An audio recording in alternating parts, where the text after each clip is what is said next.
Assalamualaikum warahmatullahi wabarakatuh. Perkenalkan, kami dari kelompok 9 yang beranggotakan Lelah Janingati, Renanda Aprilia, dan juga Betasari Agita. Hari ini kami akan menjelaskan materi tentang pendidikan dalam Al-Quran. Bismillahirrahmanirrahim. Yang pertama, yakni mengenal istilah pendidikan dalam Al-Quran. Beberapa istilah yang semakna dan mengandung arti pendidikan antara lain 1. Taklim. Dalam kitab Tarik Al-Tarbiyah Al-Islamiyah karya Ahmad Syalabi disebutkan bahwa lembaga-lembaga pendidikan masa awal Islam ataupun pra-Islam disebut dengan lembaga taklim dengan sebutan kutub. Secara etimologis, kata taklim berasal dari kata dasar ilmi yang berarti mengetahui sesuatu. Sedangkan taklim berarti meyakini kehendak sesuatu. Yang kedua, tarbiyah. Menurut ulama bahasa, istilah tarbiyah berasal dari kata rabbah atau rabbah yang membedakan rabbah menggunakan ya, rabbah ada yang menggunakan alif. Kedua kata ini mempunyai arti yang sama, yaitu perkembangan atau bertambah. Dengan demikian, secara etimologi, istilah tarbiyah dapat diartikan sebagai usaha mengembangkan sesuatu sehingga bertambah. Maksudnya, yakni pengertian konsep pendidikan dalam Al-Quran. Ada dua kata yang digunakan dalam Al-Quran, yakni kata ar-rabba dengan bentuk masdarnya tarbiyah dan kata al-a'lama dengan bentuk masdarnya takliman. Kata tarbiyah sebagai dijelaskan oleh Ar-Raghib Asy-Syafa'iyah adalah berikut dan artinya mengembangkan atau menumbuhkan sesuatu setahap demi setahap sebagai batas yang sempurna.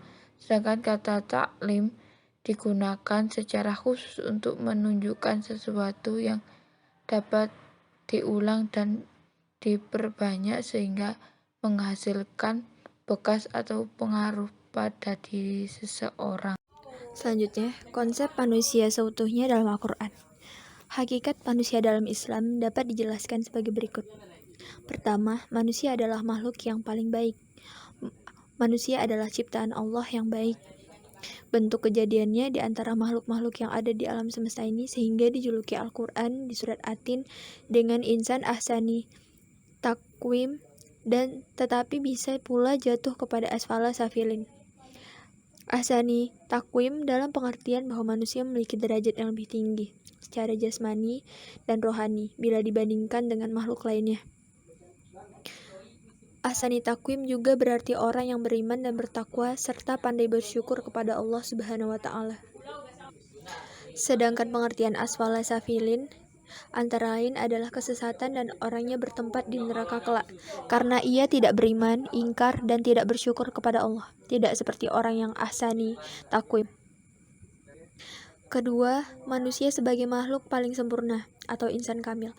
Manusia dalam Islam juga dikenal dengan sebutan insan kamil dengan potensi jasmani, akal, kolbu, akhlak, sosial, dan seni serta dimensi psikologikal yang dimilikinya. Ketiga, manusia sebagai makhluk khalifah di muka bumi. Keberadaan manusia di bumi adalah berfungsi sebagai khalifah yang bertugas memakmurkan penduduknya.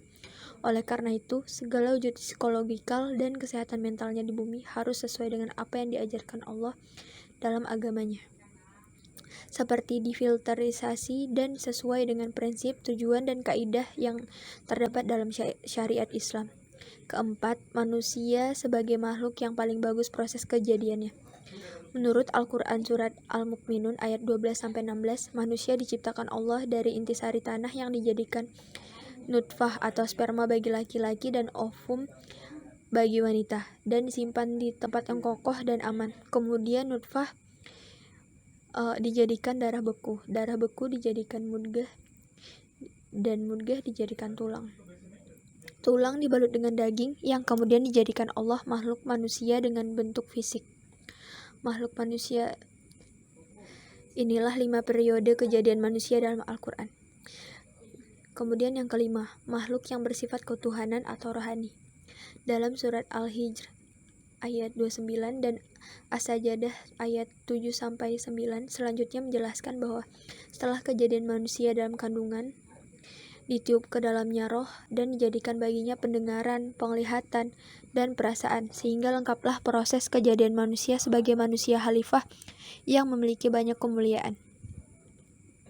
Jadi, konsep manusia menurut Al-Quran adalah makhluk jasmani dan rohani atau materi dan imanteri dalam arti luas. Unsur jasmani yang berasal dari tanah di bumi dan unsur ruh yang berasal dari substansi imanteri di alam gaib. Unsur jasmani pada akhirnya akan kembali menjadi tanah dan rohani akan kembali pula ke alam gaib yang menjadi milik dan kekuasaan Allah sebagai dikatakan dalam Al-Quran dalam surat Al-Fajr ayat 27-30 berikut. Hai nafsu mutmainah, kembalilah kepada Tuhanmu dengan hati yang ridho dan diridhoinya. Lalu masuklah ke dalam golongan hamba-hambaku dan surgaku. Selanjutnya, metode Al-Quran untuk meraih ilmu pengetahuan. Ada beberapa metode yang dapat diadopsi menjadi metode pendidikan, antara lain 1. Metode dialog. Ada beberapa ayat Al-Quran yang disampaikan dengan cara dialog, baik dialog antara Allah dengan makhluknya maupun dialog antara makhluk dengan makhluknya. Dialog antara Allah dengan makhluknya dapat dilihat ketika Allah hendak menciptakan manusia sebagai khalifah di bumi. Allah berdialog dengan malaikat sebagaimana diungkapkan dalam Quran surah Al-Baqarah ayat 31. Demikian juga dialog antara Allah dengan penghuni neraka yang digambarkan dalam Quran surah Al-Saffat ayat 20-21. Adapun dialog antara makhluk dengan makhluk lainnya antara lain dialog Nabi Syuaib dengan kaumnya sebagaimana disebutkan dalam surah. Dari ayat-ayat tersebut terlihat dengan jelas bahwa Allah menggunakan metode dialog yang menyampaikan ajaran-ajarannya. Hal ini menjadi petunjuk bahwa metode seperti itu dapat digunakan dalam kegiatan pembelajaran. Menurut Ahmad Tafsir, metode dialog mempunyai dampak yang dalam bagi pembicara dan juga bagi pendengar pembicaraan itu.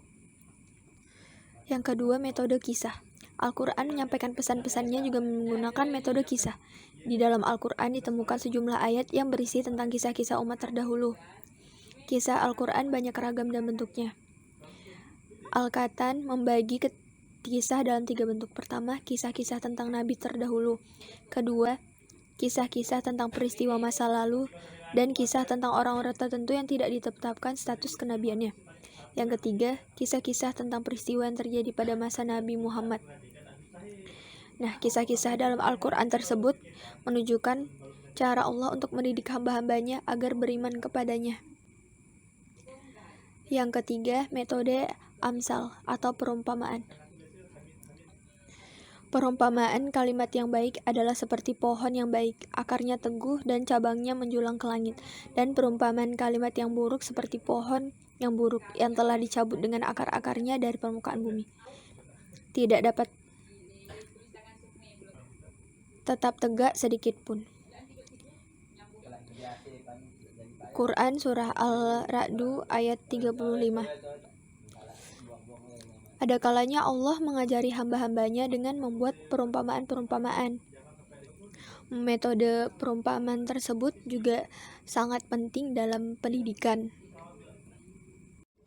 Keempat, metode keteladanan.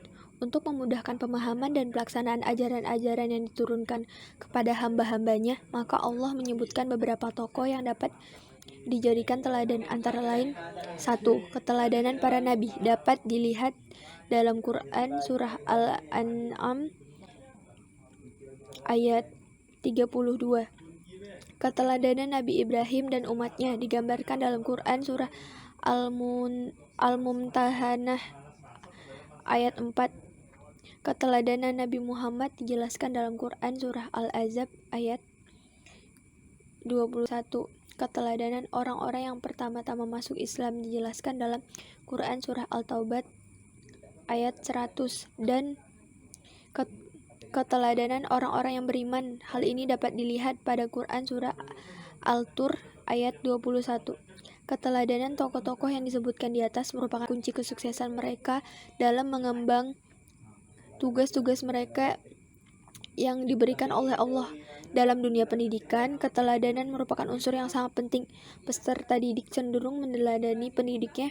Hal ini diakui oleh semua ahli pendidikan, baik dari barat maupun timur. Dasarnya ialah bahwa secara psikologi anak memang senang meniru, tidak saja yang baik, yang jelek pun diturunya. Yang kelima, metode targhib dan tarhib. Targhib ialah janji terhadap kesenangan, kenikmatan di akhirat yang disertai bujukan. Tarhib ialah ancaman karena dosa atau pelanggaran yang dilakukan. Targhib dan tarhib bertujuan untuk manusia mematuhi aturan Allah. Selanjutnya, dalam Al-Quran ditemukan sekitar 300 ayat yang berisi tentang targhib dan tahrib, antara lain. Ayat-ayat yang berisi targhib dapat dilihat dalam Quran Surah Al-Baqarah ayat 25, Quran Surat Ali Imran, dan masih banyak yang lain. Ayat-ayat yang berisi metode tarhib dapat dilihat pula dalam Quran Surah Al-An'am, Quran Surat Al-Taubah ayat 40, Quran Surah Al-Anfal ayat 25. Contoh-contoh di atas ditunjukkan bahwa salah satu cara Allah untuk memotivasi hamba-hambanya dalam melaksanakan ajaran-ajarannya sekaligus mencegah mereka untuk melanggar larangan-larangannya adalah dengan menggunakan metode targhib dan tahrib. Di dalam proses pembelajaran, motivasi merupakan faktor yang sangat menentukan keberhasilan pembelajaran. Oleh karena itu, pendidik harus mampu membangkitkan motivasi peserta didiknya. Salah satunya adalah dengan memberikan penghargaan kepada peserta didik yang rajin dan bersungguh-sungguh serta memberikan sanksi bagi peserta didik yang bermalas-malasan.